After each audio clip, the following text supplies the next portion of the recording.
Hello friends, welcome back to Reading Destination. Today we have this fun little story called Scruffy the Tugboat. It's written by Gertrude Crampton. Gertrude, that was my grandmother's name.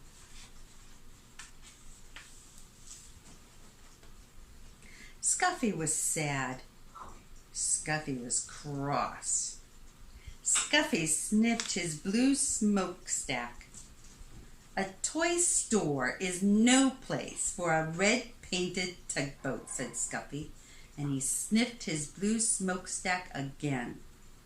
I was meant for bigger things. Perhaps you would not be cross if you went sailing, said the man with the polka dot tie, who owned the shop. So, one night he took Scruffy home to his little boy. He filled the bathtub with water. Sail, little tugboat, said the little boy. I won't sail in a bathtub, said Scruffy. A tub is no place for a red-painted tugboat.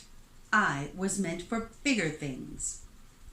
The next day, the man with the polka dot tie and his little boy carried Scruffy to a laughing brook that started high in the hills. Sail, little tugboat, said the man with the polka dot tie. It was spring, and the brook was full to the brim with its water, and the water moved in a hurry, as all things move in a hurry when it is spring. Scruffy was in a hurry too. Come back, little tugboat, come back, cried the little boy, as the hurrying, brimful brook carried Scruffy downstream. Not I, tooted Scruffy, not I. This is the life for me. All that day, Scruffy sailed along with the brook, past the meadows filled with cowslips, past the women washing clothes on the bank, past the little woods filled with violets. Cows came to the brook to drink. They stood in the cool water, and it was fun to sail around between their legs and bump softly into their noses. It was fun to see them drink.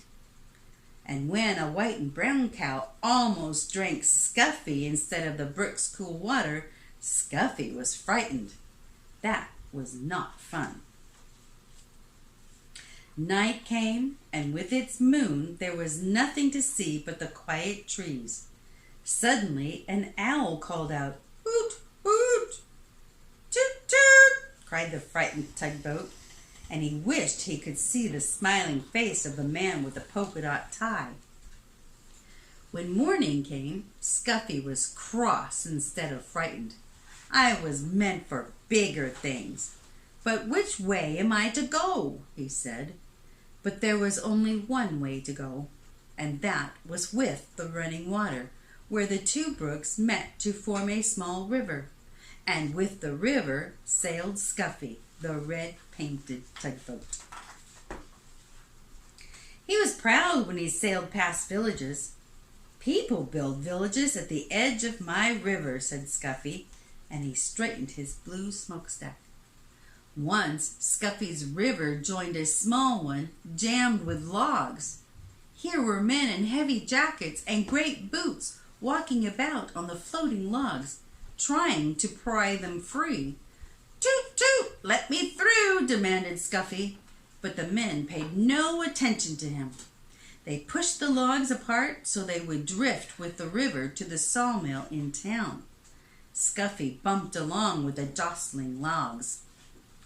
"Ouch!" he cried as two logs bumped together.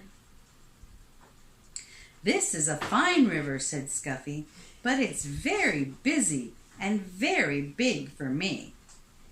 He was proud when he sailed under the bridges.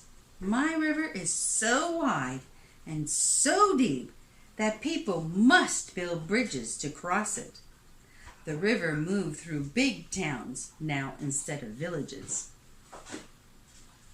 And the bridges over it were very wide, wide enough so that many cars and trucks and streetcars could cross all at once.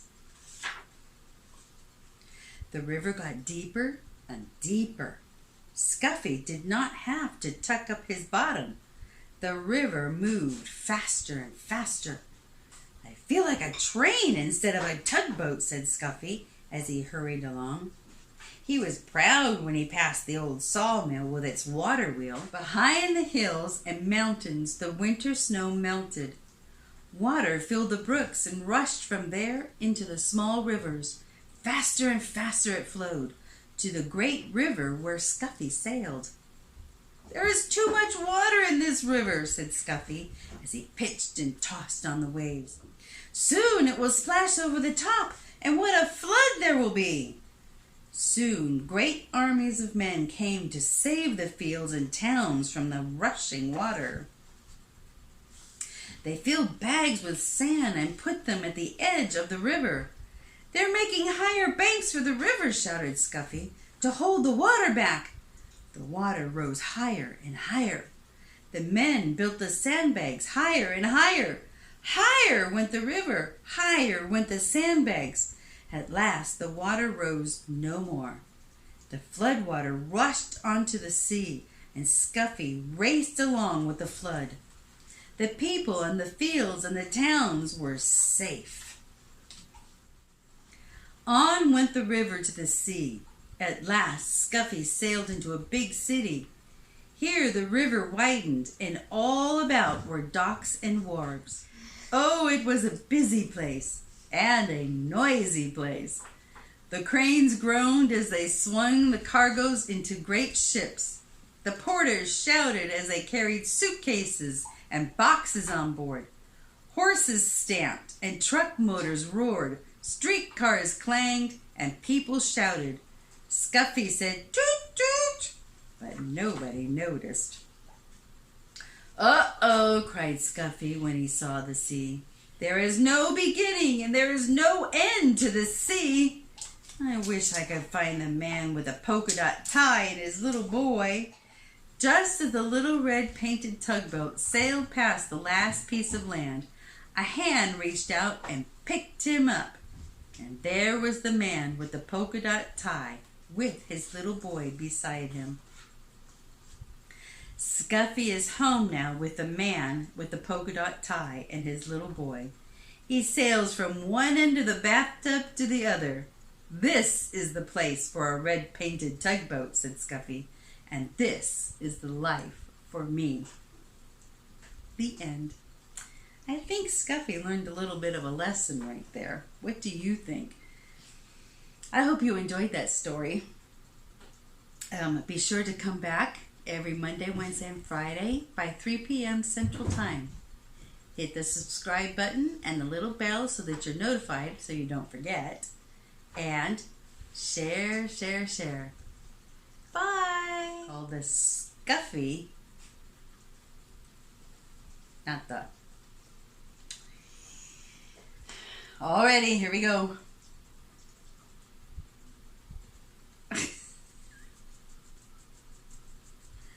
Oh my.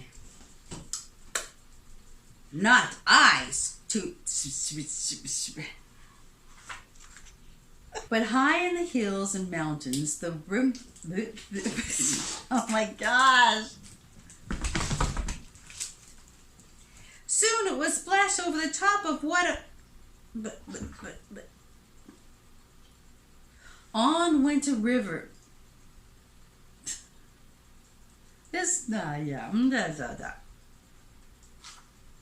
Oh, it was a busy place and a noisy place.